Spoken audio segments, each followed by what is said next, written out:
We return to the first chapter of the Mother. Sri Aurobindo wrote this as a message for distribution on the 21st of February 1927, as he's trying to congeal the group of about 24 disciples, perhaps as many as 30, around him in a one-pointed effort to bring a new consciousness into manifestation upon the earth. He and the Mother were absolutely committed to this in every part of their being. And this message is written to call upwards, to inspire and to instill a will in those who were part of this collective effort. So first, the recognition that there are two powers. The power of the human aspiration represents the call of the earth for the Supreme to come to it. What answers is, of course, the grace of that Supreme.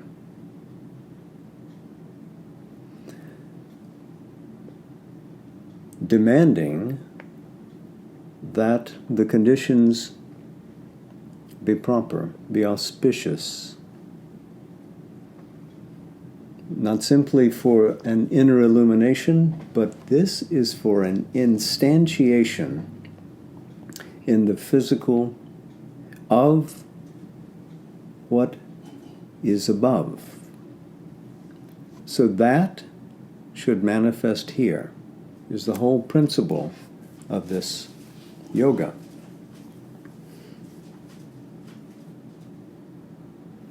Surrender. Self-opening. Rejection. Well, in chapter 2, the whole of the material is about aspiration, rejection, and surrender. The surrender is what we begin with tonight. He's already established that.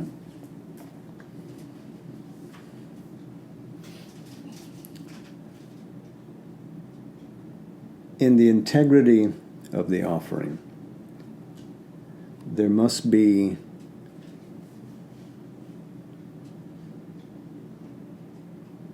a wholesale conflagration of the being offered into that purifying flame.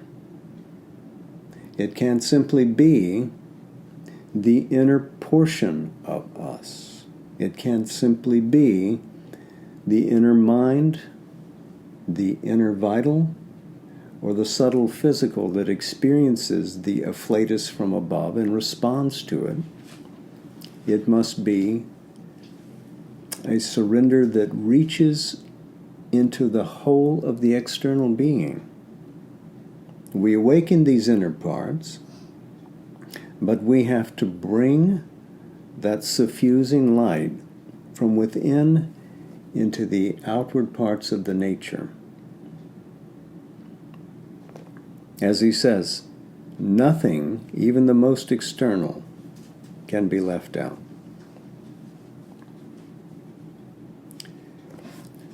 He writes, if part of the being surrenders, but another part reserves itself, follows its own way, or makes its own conditions, then each time that happens, you are yourself pushing the divine grace away from you. So it's an integrality that he's looking for. We can't operate in one part of our being, simply be a bhakta or a jnanin or a karma yogan. We must be all three, and the entirety of the being must be involved in it. Entire means entire. So you can imagine that the 30 people that are around Mother and Sri Aurobindo are receiving this as the first solid communication from Sri Aurobindo since he stepped away on the 24th of November in 1926, just a few months earlier, that now he comes forward and he delivers this message asking for surrender to the light. He's not demanding personal loyalty to Mother and Sri Aurobindo. He's asking them to be what he is, an open vessel, completely given, and that this is the condition for the work in this yoga, this integral yoga. So when we permit from laxity some element of our being not to turn towards the light, then in a sense we've fallen out of tune with that high-pitched demand. But that's simply being human. There's more.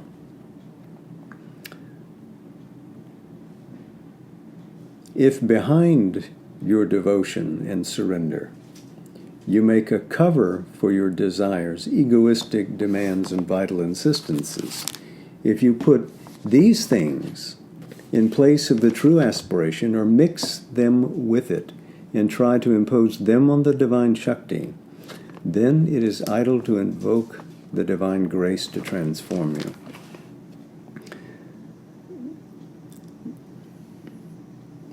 We set the conditions with our self-giving for the grace to act.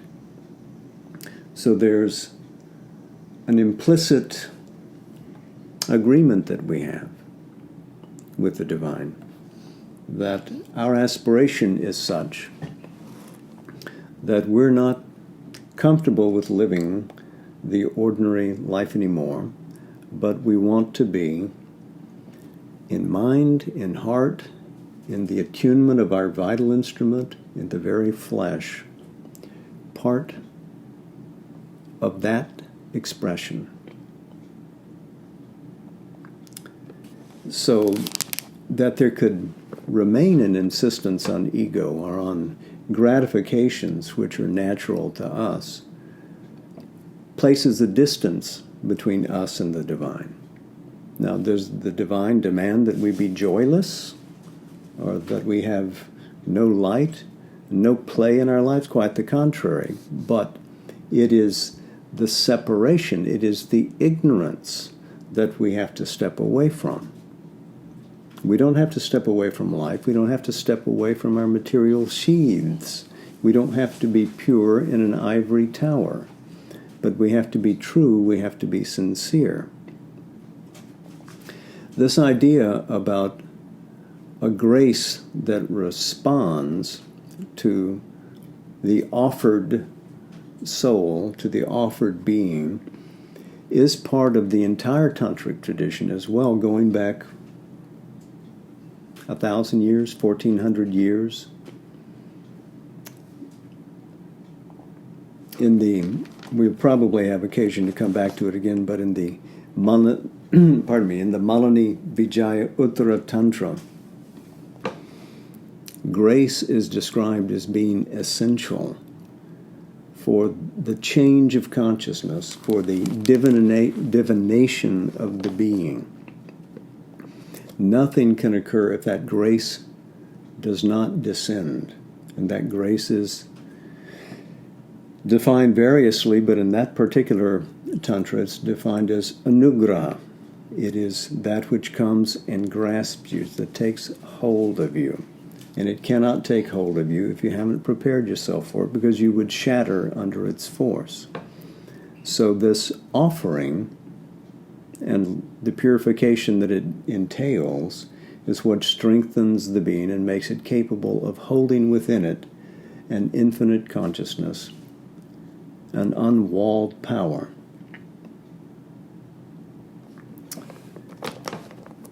He continues, if you open yourself on one side or in one part to the truth, and on another side are constantly opening the gates to hostile forces, it is vain to expect that the divine grace will abide with you.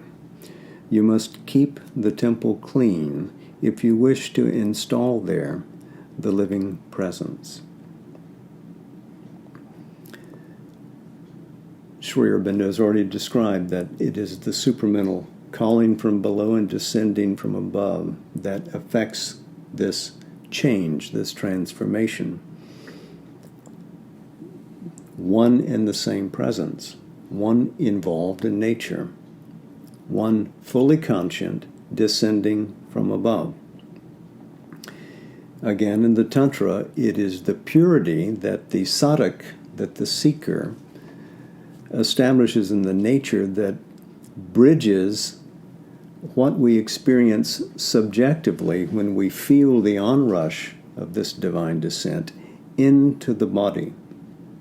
Its instantiation in the body, that it becomes coincident, that it merges into the body, is essential to the fulfillment of Tantric Yoga. And even though Sri Aurobindo had never studied Tantra to this extent, it's true in his practice as well. It is remarkable that Sri Aurobindo, without being given introduction to the deepest teachings of the Tantra, understood them, in a sense, intuitively, automatically, by the dint of his own experience, which was not simply transcendent or deep, but was also wide.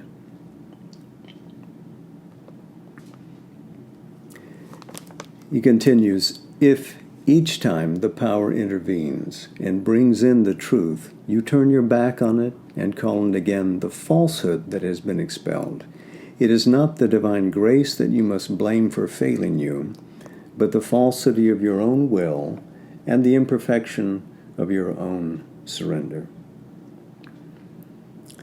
So you could conclude from this that Sri Aurobindo is looking at the congeries of personalities that have gathered there in the ashram at this point, and surveying them and seeing some element of disunity beginning to rise, some discontent in the ashram.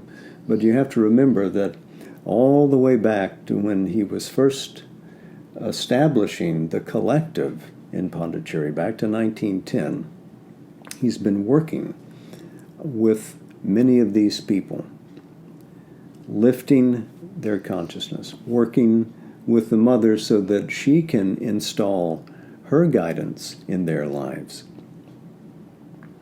The idea of calling in, again, the falsehood. See, now we're moving back from the simple gravid condition of the human where we fall back to our old familiar nature. When you're calling in the falsehood, that means you've made a deliberate choice to stand apart from the light, apart from a unifying truth, and you're insisting on your separate satisfaction, on your separate greatness. This was something that Sri Aurobindo and Mother had to deal with Paul Richard. If you looked at her occasional commentary about that, again and again, the call in Richard, her then husband, for the return of a darkness which gave him some kind of sense of power, of greatness, was thrown out again and again and again by her at his request. She interceded on his behalf and took the darkness and eliminated it. But he felt bored. He didn't feel great anymore. He wasn't content to be a human aspiring, waiting for that to come. He would call it back. Finally, she said, even when they were still in Japan, I'm done. I'm finished with it. Deal with it yourself. And you know the rest of the story. He couldn't deal with it.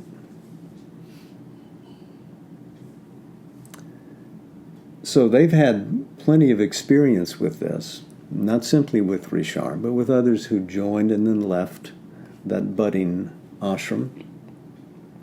And so he's trying to be very direct to say that if you want this to happen, you have to take a close look. The falsity of your own will.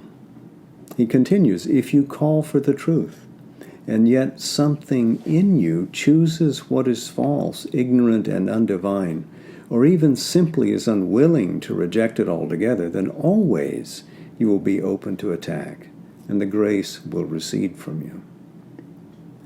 Detect first what is false or obscure in you and persistently reject it. Then alone can you rightly call for the divine power to transform you. This is part of our actual offering. This is part of what we bring as a gift to the divine, which is to take a straight look at our nature. Nobody's nature is in a perfect condition. We've accepted the body in order to challenge the material, the vitality, the illumination of the mind, and rework all of it in terms of a divine truth.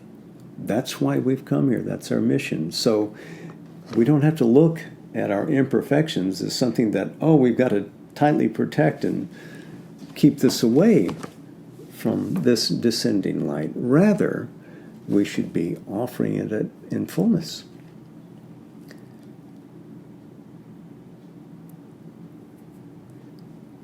The transformation must be integral. So in other words, the entirety of the being.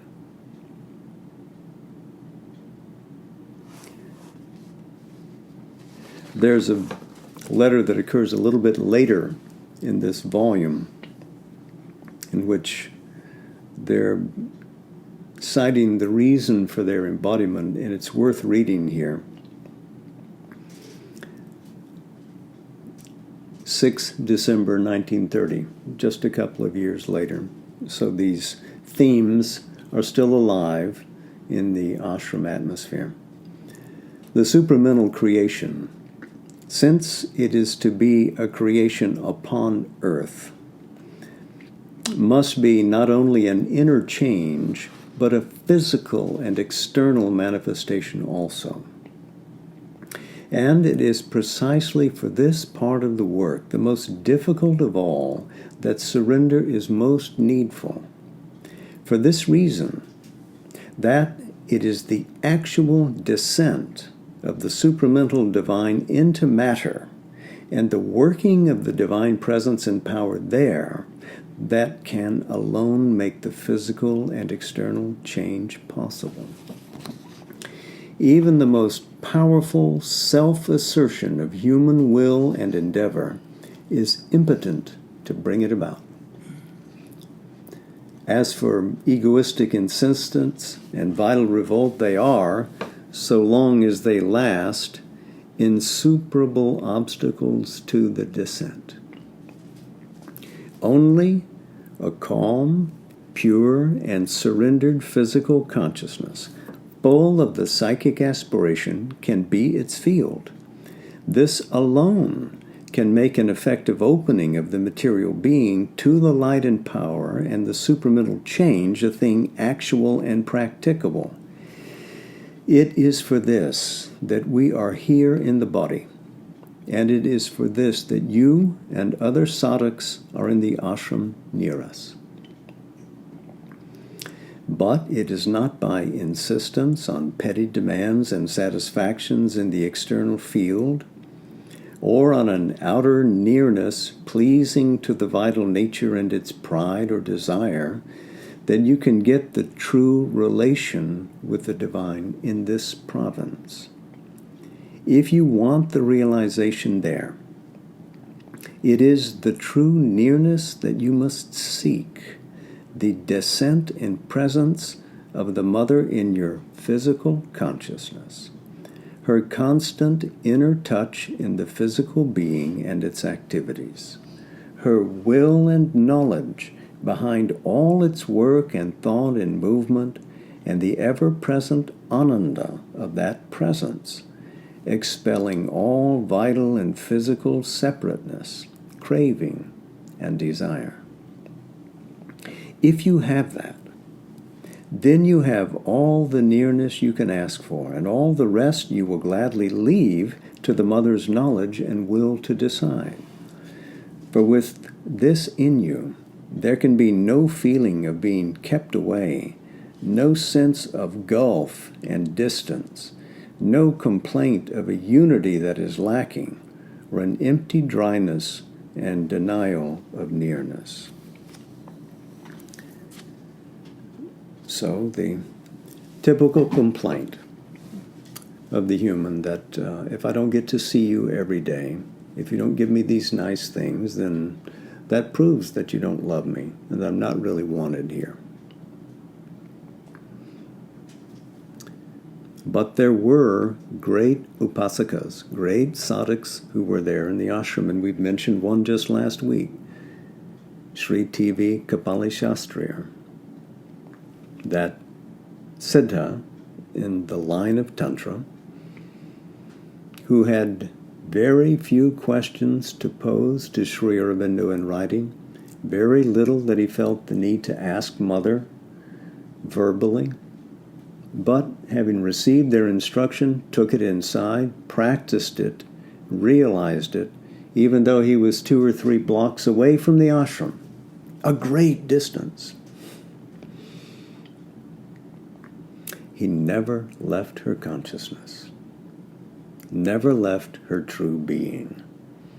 And this is the truth of the inner experience, and it impressed itself on his physical being so much that those who came to see him, when he wasn't wearing the upper cloth, and you could see his bare chest, saw a great red glow right here in the center part of his being, because the psychic fire in him was so powerful that it made an impression on the very physical body. So it is possible to achieve these states of being, which then summon from above this divine descent, a step at a time. One step, one part of the nature, observe what's going on, and have a will to change it.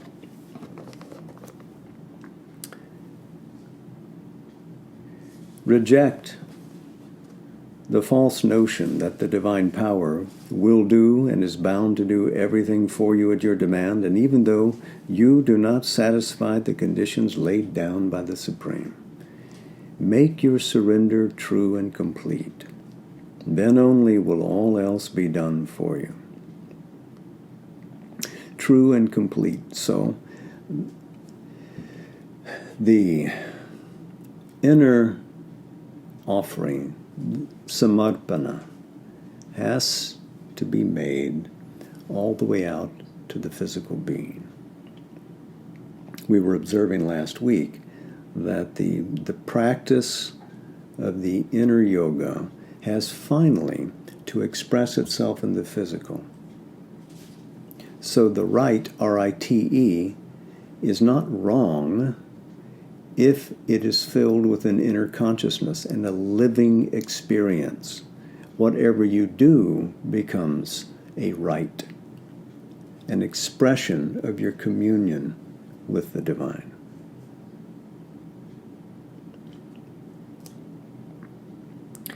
Reject, too, the false and indolent expectation that the divine power will do even the surrender for you.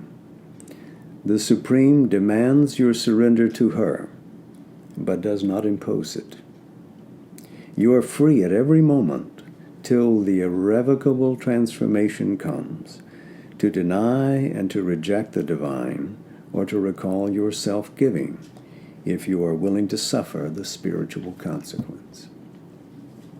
Your surrender must be self-made and free. It must be the surrender of a living being, not of an inert automaton or mechanical tool.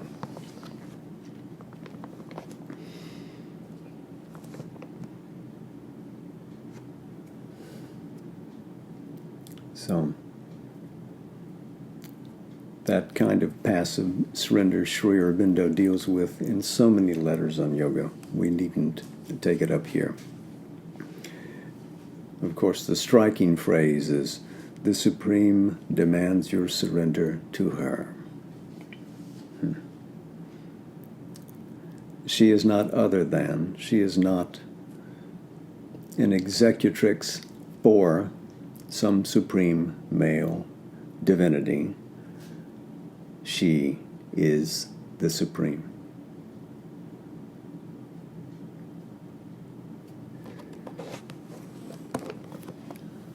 An inert passivity is constantly confused with a real surrender. But out of an inert passivity, nothing true and powerful can come. It is the inert passivity of physical nature that leaves it at the mercy of every obscure or undivine influence. A glad and strong and helpful submission is demanded to the working of the divine force. The obedience of the illumined disciple of the truth, of the inner warrior who fights against obscurity and falsehood, of the faithful servant of the divine. So you can't simply drift along, allowing nature to push you here or there, and expect for this change to come. A glad and strong and helpful submission. And look, it isn't that it is the soul that has to cleave to this light. The soul is alive and wants it, which is the source of your aspiration, no? The obedience of the illumined disciple of the truth, that's the mind. Illumined, which means the mind has to open itself and receive a light from above. The light of the superconscience, greater and greater ranges of it. And to cleave to and to choose that light, to become acclimatized to it, so that only that light should be in you. No darkness, no imperfection, no veil. Of the inner warrior who fights against obscurity and falsehood. This is the true vital nature coming forward, the great hero in all of us who stands for the truth, who is fearless, abhaya. Raises that hand and says, "Fear nothing. All will be well." It will meet whatever comes with a firm, unflinching resolve. In communion with the soul's force, with its own aspiration and surrender to the descending light. And then finally, the faithful servant of the divine. That is the body, your physical sheath, your well-meaning, beautiful physique, which wants the true, the good, the beautiful. Satyam, Shivam, Sundaram, auspicious, true, beautiful. This is what it wants to manifest. And it suffers the deviations of various parts of the nature, but it feels happiest when it's offered that gladdening light. This is the true attitude, and only those who can take and keep it preserve a faith unshaken by disappointments and difficulties, and shall pass through the ordeal to the supreme victory and the great transmutation.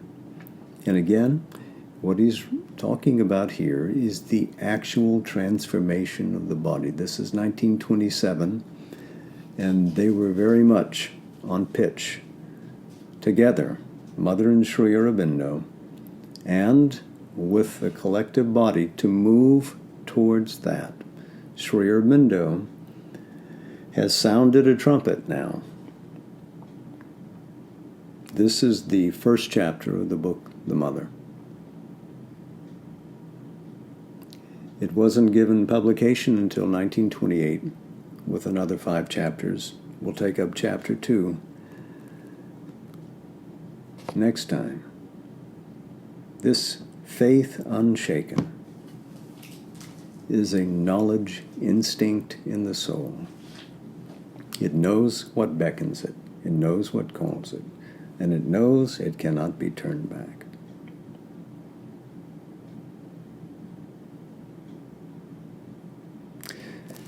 So this idea that there is a supramental presence hidden in the body, which can arise to its full manifestation when the preparation has been made physically and vitally and mentally within us to receive the descending supramental power, is part of the secret of the sadhana. The aspiration of the soul is the central secret. That is where all of this meets and must find its congruence.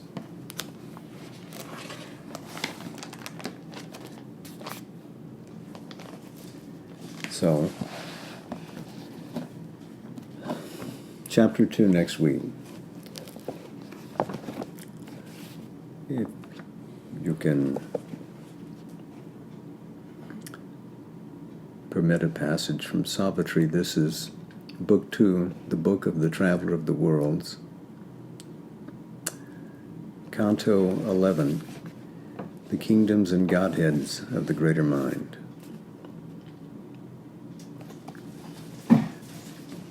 A new beginning flowers in word and laugh. A new charm brings back the old extreme delight. He is lost in her. She is his heaven here. Truth smiled upon the gracious golden game. Out of her hushed eternal spaces leaned the great and boundless goddess, fain to yield the sunlit sweetness of her secrecies. Incarnating her beauty in his clasp, she gave for a brief kiss her immortal lips, and drew to her bosom one glorified mortal head. She made earth her home, for whom heaven was too small. In a human breast her occult presence lived. He carved from his own self his figure of her. She shaped her body to a mind's embrace. Into thought's narrow limits she has come. Her greatness she has suffered to be pressed into the little cabin of the idea, the closed room of a lonely thinker's grasp. She has lowered her heights to the stature of our souls, and dazzled our lids with her celestial gaze.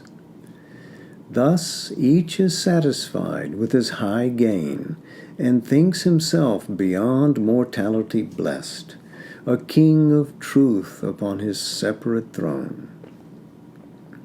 To her, possessor in the field of time, a single splendor caught from her glory seems the one true light, her beauty's glowing whole. But thought nor word can seize eternal truth. The whole world lives in a lonely ray of her sun. In our thinking's close and narrow lamplit house, the vanity of our shut mortal mind dreams that the chains of thought have made her ours. But only we play with our own brilliant bonds. Tying her down, it is ourselves we tie. In our hypnosis by one luminous point, we see not what small figure of her we hold. We feel not her inspiring boundlessness. We share not her immortal liberty. Thus is it even with the seer and sage, for still the human limits the divine.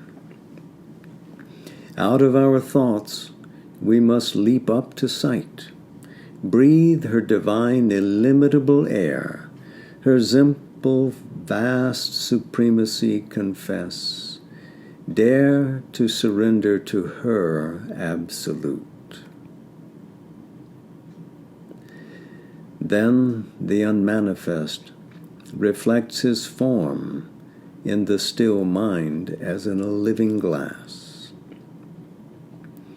The timeless ray descends into our hearts, and we are wrapped into eternity.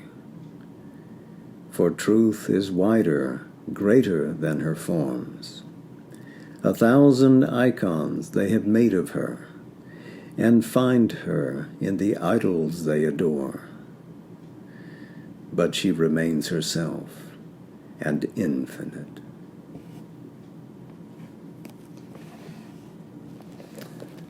End of Canto 11.